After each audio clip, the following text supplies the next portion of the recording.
Broadway's My Beat, from Times Square to Columbus Circle. The gaudiest, the most violent, the lonesomest mile in the world.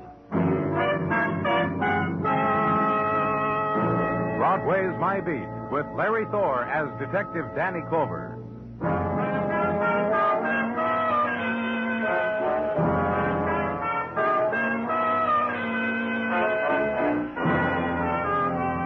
The wind of October begins its departure from Broadway, scatters the brown leaves of regret before it, piles them high at this corner and that, and the mob turns up its coat collar, drifts the autumn street and looks for a friend, sees only the 2-hour dream promised by the theater marquee, sees warmth on the other side of the plate glass windows, and sees this, the girl with the soft fur held close to her throat, covering her face right up to her eyes. And where she was is chillness. That was October. Image and farewell. Get moving, kid.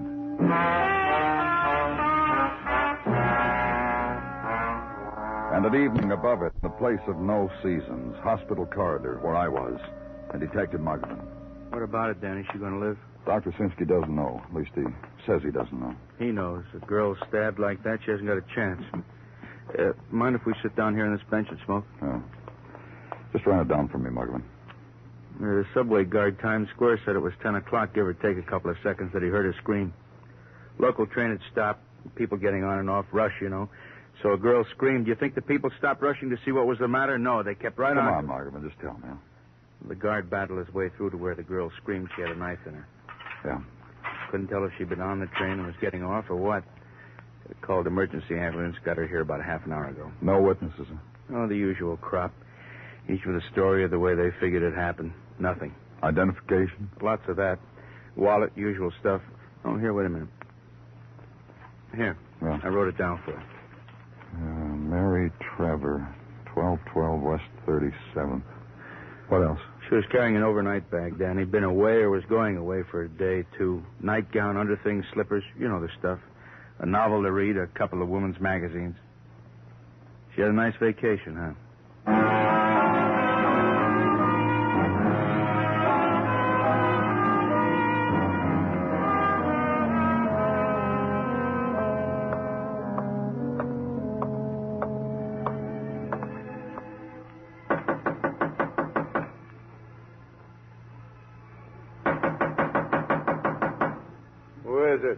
Police.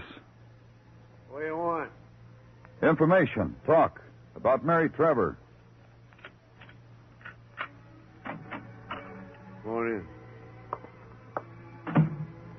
Plop yourself anywhere, mister. You'll excuse how I am. I was in the tub with a warm bath, reading the paper and listening to the radio. Tough day today. The warm tub relaxes me. Music likewise. I see. Yeah, sure you see. So, okay, so now you killed it for me. What's with Mary? She's in police emergency hospital. She's dying. Mary got hurt? Hit by a car, what? Someone tried to kill her. Mary? She's on a subway platform in Times Square. Someone stabbed her, ran. We found this address on her. You found this address on her because this is where she lives sometimes. This is her home sometimes. Sometimes she remembers I'm her father. Those are times when she yawns, asks me how things are going where I work, goes to sleep in her room. I could count the times on the fingers of my hands. Tell me about her, Mr. Trevor. What do I know about her? This is her private hotel, these 3 rooms. I'm not her father. I'm her desk clerk, her bellboy. I take messages for her, send out her cleaning and press, and rustle up night snacks for her. And you know what? No. She leaves tips for me on my dresser when she goes out. Yeah, 5 or 10 spot. You know something else? I take it. I use it for get-loaded money, forget money. But I get more Father's Days than any father in the world. Someone tried to kill her, Mr. Trevor. Maybe you could... Don't ask me too much about Mary. I don't know about her life, so I wouldn't know about her dying. Well, her friends, people she ran around with, men, girlfriends. Doesn't get through to you, huh? Unbelievable, huh? Well, I'll lay it out for you. This girl stopped being my child maybe 5 years ago. After that, we couldn't find anything in common. We get lost in different worlds. She had a bag with her when we found her, a traveling bag. She ran in here a couple of nights ago, said she was in a big hurry, threw her things in a bag, told me she was going out of town, not to wait up. Don't question me where, mister, because I knew better than to ask her. You said she left money for you, 5s and 10s. She must have a good job. You could call it a job if you want. Well, tell me about it. Mary's got a rich friend. Rich girlfriend. My Mary does things for her like sponge, I think the word is. That's the word, sponge. You know who she is, where she lives? Joan Hunt, Park Avenue. I checked once, found it in the phone book. Mary wasn't lying. There was such a girlfriend. Now, you do something for me, mister. The address where my kid's dying, I want to go to her. Maybe now I can get through to her. So leave there, out into the street. And the street is filled with the near midnight silences and pockets of yellow of the street lamps. Night Street, a zone of almost black and a few swift ebbing figures, and the sudden dart of car and the faraway lights where other people's laughter is. So go to the apartment now, to the few intimate things among the furnishings that come with the rent. And this is home, and sleep. The morning comes suddenly. It screams at you. Open your eyes, and it blinds you. Morning happens every day. And some morning years from now, you'll be used to it. Up now, the shave, the shower, the coffee, the street, work to do. Call headquarters and give Detective Muggavan my route for the day. First stop, Park Avenue. This morning's Park Avenue maid wears gray silk and white collar, and her curtsy is not much at all, but her smile is. Takes your name to her mistress, Joan Hunt, comes back, takes you, leaves. And Joan Hunt is in tailored slacks and tailored blouse, and her makeup is color geometry applied to the precise planes and arcs and ovals of her face. She sits erect and attentive, and the chrome of her wheelchair gleams circularly. Good morning. Good morning. Have you had coffee? Yes, thank you. It's about Mary Trevor. Yes? She's dying. That's a shame. It happened on a subway. She was stabbed. And? Miss Hunt, Yes? the police are interested in finding out who did it.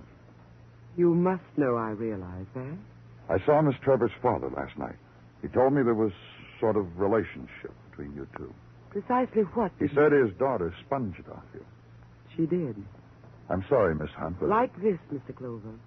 I was injured some years ago. It was a ski jump. Since then, there have been friends, boys, girls. They come to read to me, one after another, and we discuss. That's my life now, you know. I sit here and I discuss with whoever is current. Let me put it this way, I support whoever is current. It's all very smilingly brave and gay, but I pay for it. And the latest one, Mary Trevor. This afternoon when the news gets out, my doorbell will ring and there'll be someone else. An old college chum, friend I haven't seen in years. Someone who's been here to a party last week. Someone. I see. Perhaps I can help you, Mr. Clover. I've something of a story which may or may not attend what has happened. I'd like to hear it. Monday, Mary left with my fiancé. Oh, not the obvious, Mr. Clover. I'm much too rich for anything like my fiancé's running off with someone else. You'll want his name, won't you? Robert Gray. Go on. They left for Lake Champlain Monday. They and another couple, Mr. and Mrs. Nelson, to fix up my lodge, our honeymoon cottage. Shall I tell you about that? Yes. It has 20 rooms, 4 of which have been closed off to give the atmosphere of roughing it. It's near a small town with a stupid name, Rouse's Point, near the border. I will permit a honeymoon there, and I shall come back to this house and never leave it. Have you seen your fiancé? Neither him nor the Nelsons since Monday. Merely phone calls late yesterday that they were in town. Now, what else do you want? The Nelsons' address and Robert Gray's address. I'll get them for you. And then, if you don't mind, will you please leave?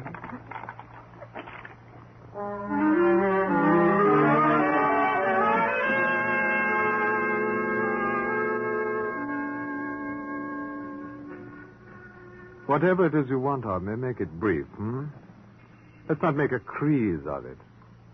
Crease, that's crisis, in case you don't know. French. I didn't know. You stated it simply enough. Mary Trevor is dying, you said, of knife wounds. What do you want of me? Just this, Mr. Gregg. Did you try to kill her? No. No, I wouldn't, you see. Tell me about it. I wouldn't, you see, because once I loved Mary Trevor. And now you don't, and suddenly she's knifed on a subway platform. Tell me when you stopped loving her, Mr. Gray. I could tell you the precise moment. Do that. Well, less than a month ago, I sat in a bistro in Paris. On the table before me was an aperitif, amber in color, and my visitor's visa to America. I sat and sipped, and I culled through half-forgotten memories.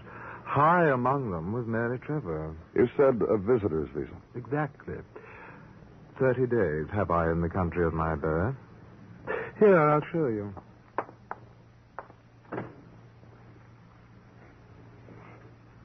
My papers, the visa, my birth certificate, my passport. French passport, as you see, because I'm a French citizen. Well, look at them. It happened to me what they say in the travel folders. I saw Paris, I tasted of Paris, I went on my knees to her, begged for citizenship. Got it. What brought you back, Mr. Graham? A longing. In Paris, I lived on small articles to the Tribune about American tourist behavior and customs abroad. Now, here I shall live on small articles to the Paris Tribune, behavior and customs of the American at home. Until you marry Joan Hunt, that is. You asked for the moment when I fell out of love with Mary Trevor. I called her when I arrived. We had cocktails and old remembrances. And then she took me to Joan to display me. I saw Joan. At that precise moment, I loved Joan and no longer Mary. Miss Hunt is very rich. Miss Hunt is helpless and lonely and crippled, and I love her, and I'm going to marry her. Touché, Mr. Clover? You went to Miss Hunt's lodge with Mary. To prepare Joan's and my place of honeymoon. Clean it up. With Mary and with Dickie and Lucy Nelson.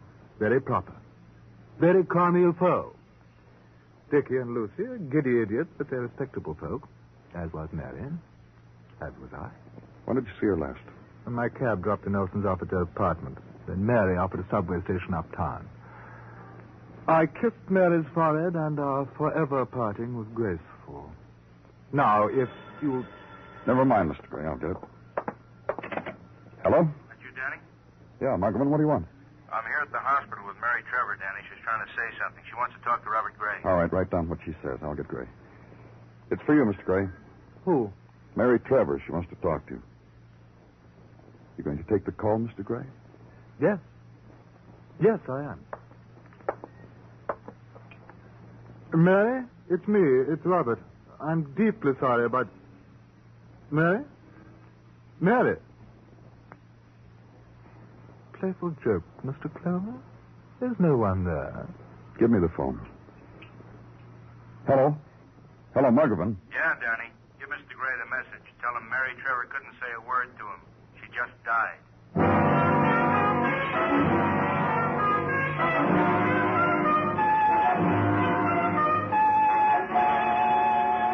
You are listening to Broadway's My Beat, written by Morton Fine and David Friedkin, and starring Larry Thor as Detective Danny Clover.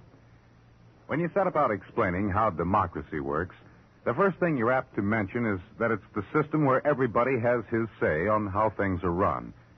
It's pretty embarrassing, then, to be reminded that in the 1948 election, only half the eligible voters in this democracy went to the polls to say their say. For our own sakes, and to show the world in general that the democratic ideal can be fulfilled, let's do better this time. Vote as you please this November, but vote. See you at the polls.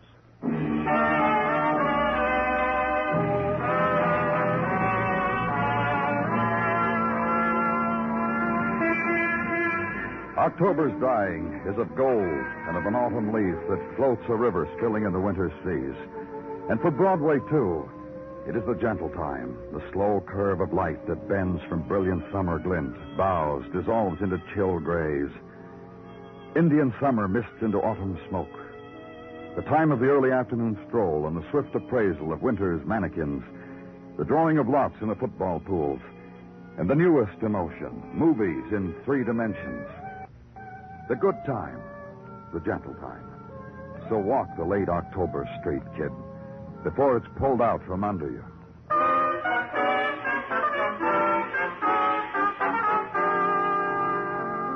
And the place where I was, high above the autumn city, 30 stories away from flow and sound of East River, the place of Dickie and Lucy Nelson, where there was fireplace and Grecian figurines, and where the talk was of a dead girl, Mary Trevor. Tell him, Dickie. Tell him, sweet, how desolate we are over the girl. Mary was a companion, Mr. Clover. A boon companion. Often made us laugh till tears, Lucy and me. Can you understand our sense of loss? She made jokes, and you'll miss them, is that it? Now that you've asked, yes, we'll miss them. Dickie, Yes, dear. is it too possibly early for a martini? I feel the need of something. I don't quite know what. You think martini? The chap has a mission, dear. Later, after he's gone. Whatever you say, sweet. It's just that I'm so drained. That gay frolic at Jones' place. Now the reaction's setting in. Drained, listless. Tell me about it, Mrs. Nelson. About what? The gay time you had at Joan Hunt's place. Lake Champlain was never lovelier. Sweet. Will you ever forget that odd little native fellow who helped us get Joan's place ready for a honeymoon? Will you ever forget that thing he said about the canopied bed? Never. Never as long as I draw breath. I'm going to try to explain something to you two. Please do, please. A girl is dead, murdered. The last few days of her life, you were with her. You can tell me about it here, or we can go downtown. There aren't many yachts there. I think you should know that. The chap is quite right, dear. This is deadly serious. Get your things. We're going downtown. No, it's quite simple, really. Don't get your hackles up. Mary and that Robert Gray, the fortunate fiancé, and Lucy and I, early Tuesday we arrived at Jones' place. We got it in order for her honeymoon. Then Wednesday we celebrated. There was a jug, and Lucy and I got squiffed, and we communed with nature and had laughter together. And when we woke up Thursday, there was Robert and Mary with coffee for us, and our things all packed for the trip home. And Thursday evening, Robert dropped us off right over here. And that's the last we've seen of either of them. Our oath. Our solemn word. Dickie, Yes, dear. I had a thought. I had a funny thought. Let's open honeymoon palaces all over the world. We'll make it a career, our life's work. Oh, Dickie, the thought kills me. Honeymoon palaces. Lucy, darling, you've outdone yourself. Honeymoon. And they laughed, and they hit each other with their elbows, and they were happy. The jollity was too much for me. I felt left out and unwanted, and it struck me that perhaps the time to go was now. So I did. Back to headquarters and sit at the desk. A few minutes of thinking. And Sergeant Gino Tartaglia happens. Danny? Come on in, Gino. Why the big grin? Listen. You listening, Danny? Yeah. Tippecanoe and Tyler, too. What? Tippecanoe and Tyler, too, Danny. What about it? It does have a ring to it, doesn't it? My fourth-born, Donald, brought the phrase home from school with him last night. Tippecanoe and Tyler, too. Gino. Gino. Huh? You have anything for me? Oh, hardly a thing. Nothing of note in Miss Trevor's background, nothing of note in Miss Trevor's overnight bag. Personal effects. A novel entitled, titled The Cane Mutiny, in which was her birth certificate as a bookmark between chapter 4. And Birth certificate? as I have said. Now, if you would... Don't mind me, Lieutenant. Thank you. Danny Clover speaking. Muggavan, Danny, with the Trevor apartment. Yeah, what's up? Mary Trevor's father, Danny, just tried to kill himself. What? Yeah, just tried suicide. Stick with him, Muggavan.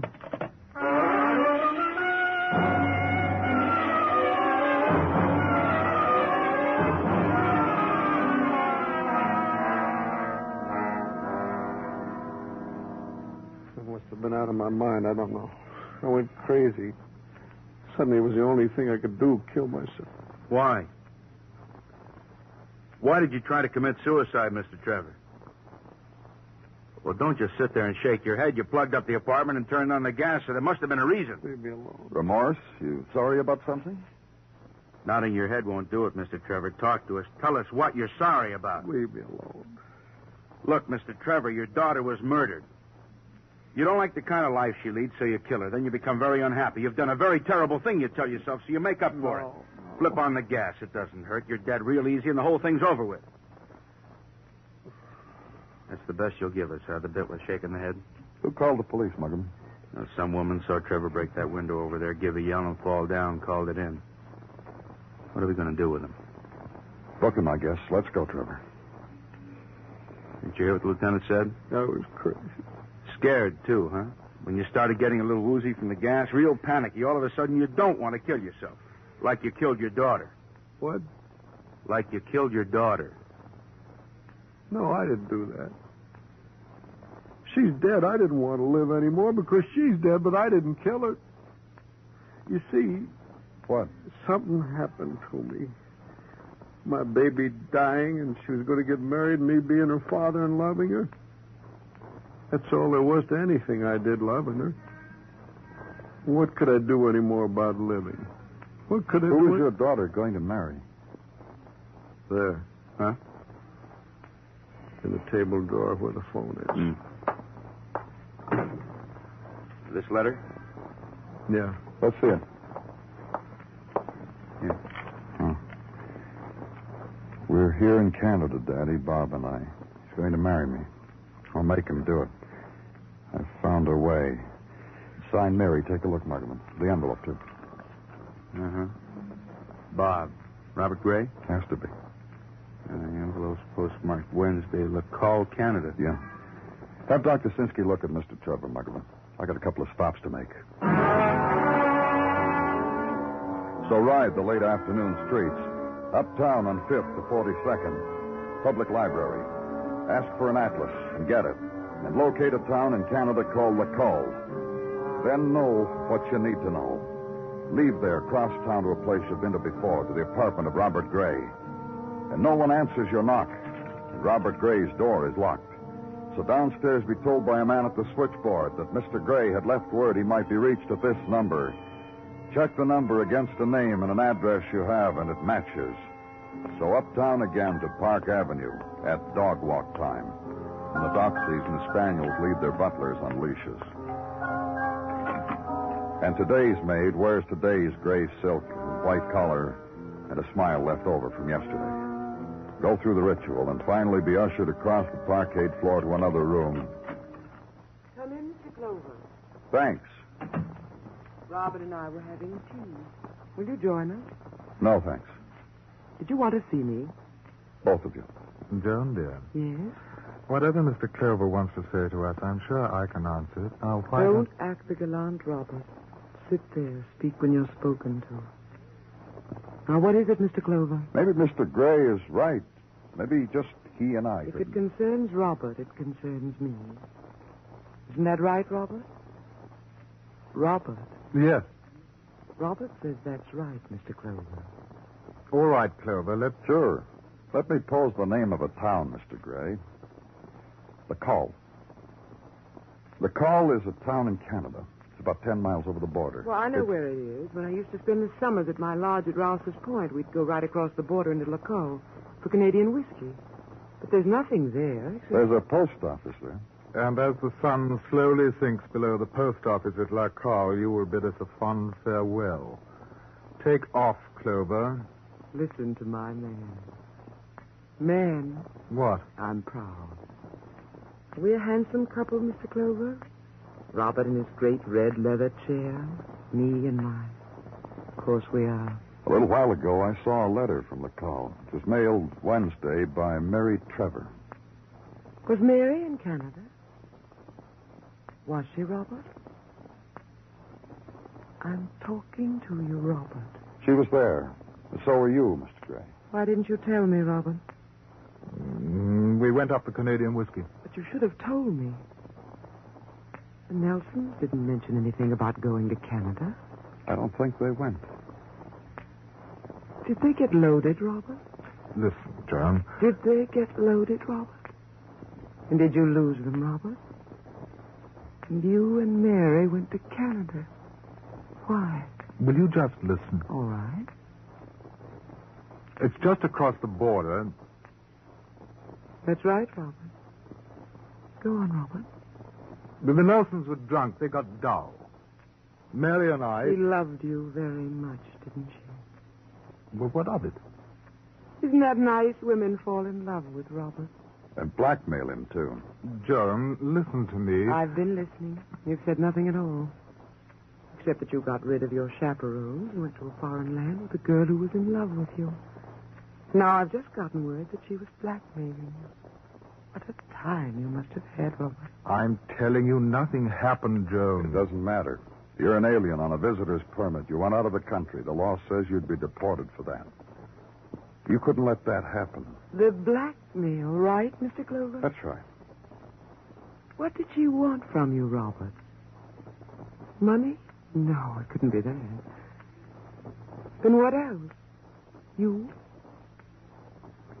That's what she wanted, Robert. She wanted to marry you, didn't she?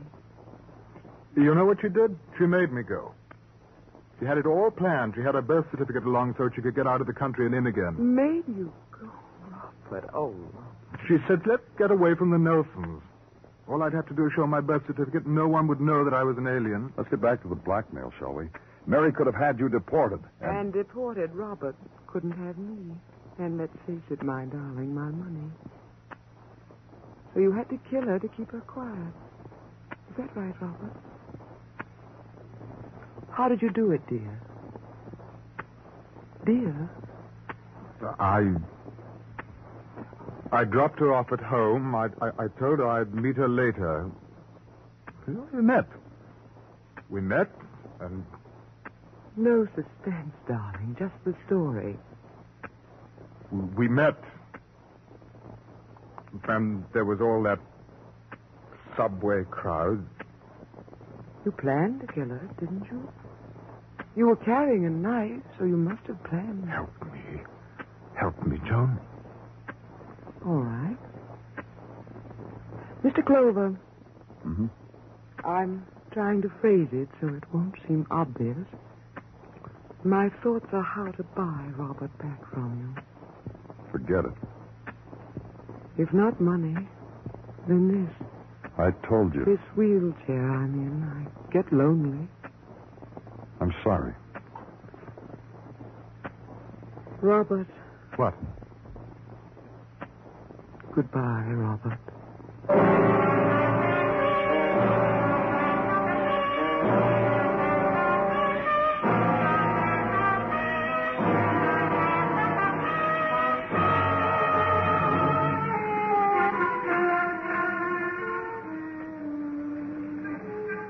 Broadway's screaming now.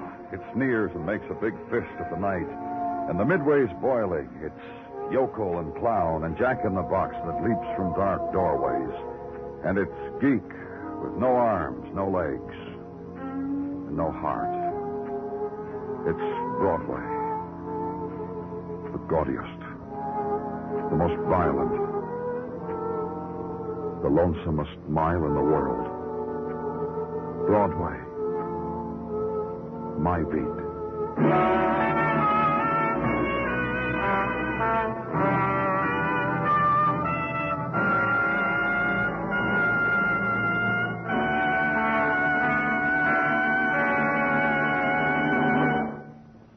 Broadway's My Beat stars Larry Thor as Detective Danny Clover, with Charles Calvert as Tartaglia and Jack Kruschen as Muggavan. The program is produced and directed by Elliott Lewis, with musical score composed and conducted by Alexander Courage. In tonight's story, Betty Lou Gerson was heard as Joan and Ben Wright as Robert. Featured in the cast were Gene Bates, Tom Tully, and Byron Kane. Bill Anders speaking. Remember, on most of these same stations, every Saturday night, listen to Gangbusters as they bring you high-tension thrills. And remember, Eve Arden as our Miss Brooks teaches you how to laugh Sundays on the CBS Radio Network.